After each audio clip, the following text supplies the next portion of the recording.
What's up, YouTube? This is Too Raw for TV. All right.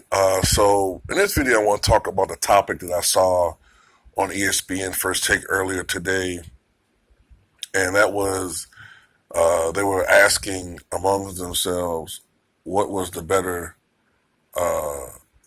three-peat. Was it for the Bulls, and in particular Michael Jordan? Was it the first three-peat from 1990 to 93, or the second one from 1995 to 1998?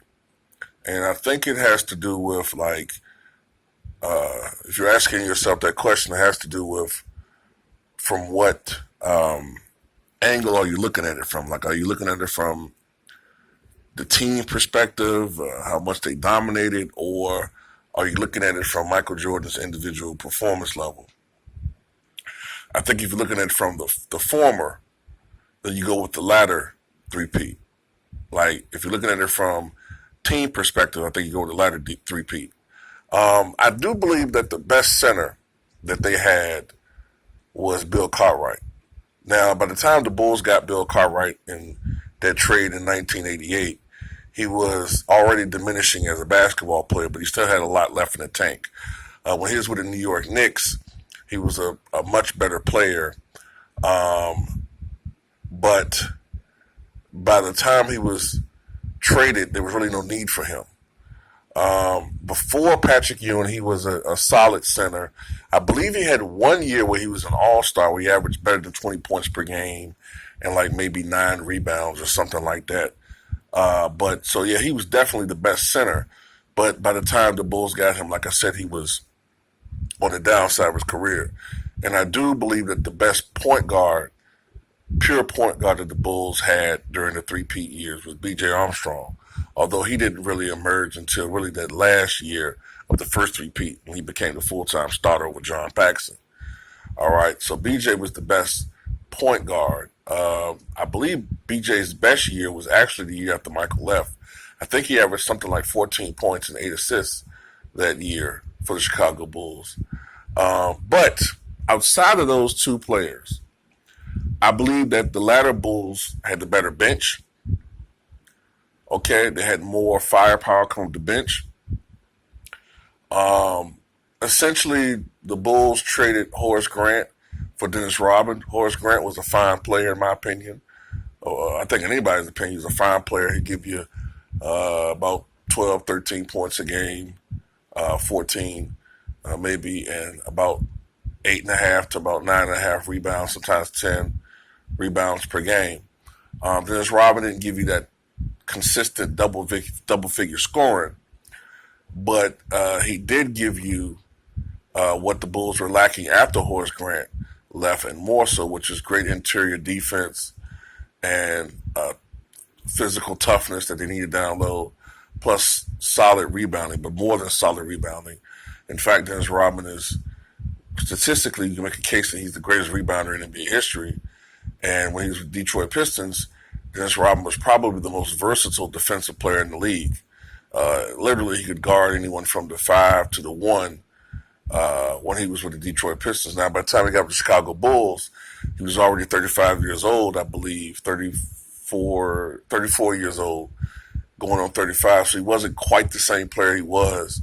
But Rodman aged like fine wine, you know what I'm saying? He was still leading the league in rebounding when he was 37 years old. So Rodman was still a great player. And plus, the Bulls had something that they didn't have with the earlier three-peat, which is a weapon in Tony Kukoc. You know what I'm saying? Whether he was in the starting lineup or when he was coming off the bench, where I think he had a better role coming off the bench.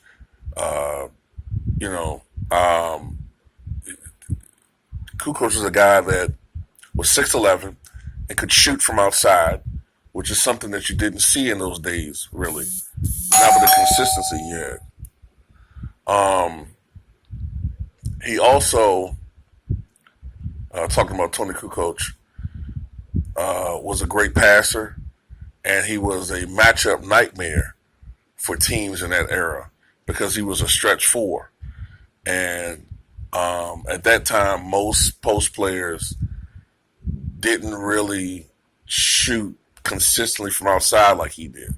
So he was an early version of what would eventually take over the league, which is the stretch bigs. You know what I'm saying?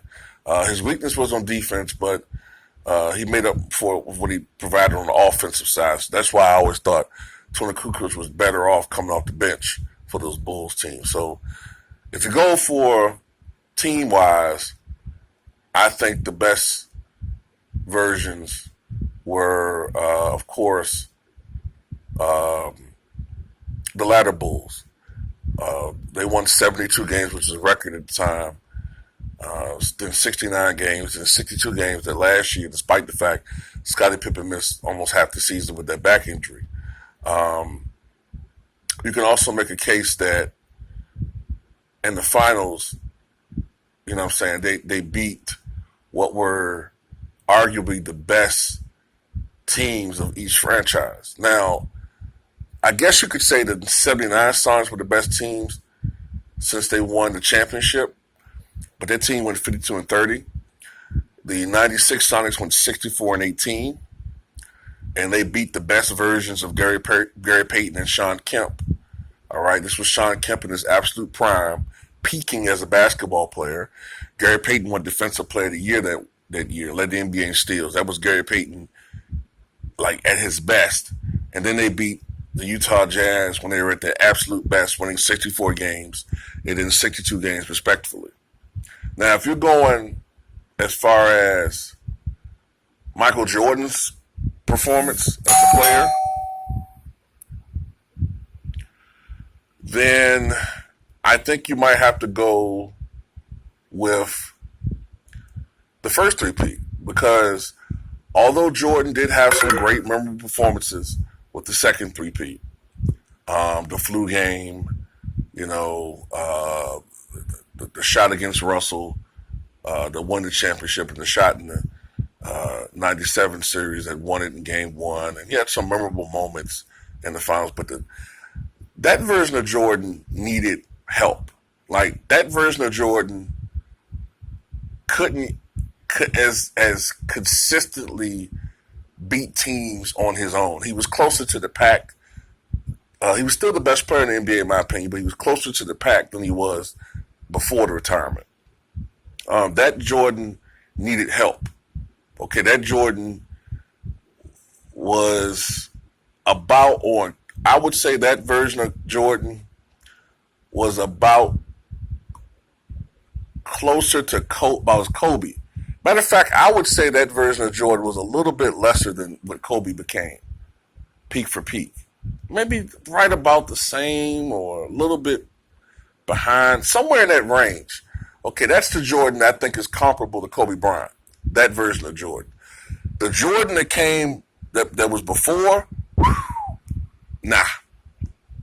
That Jordan was remarkable.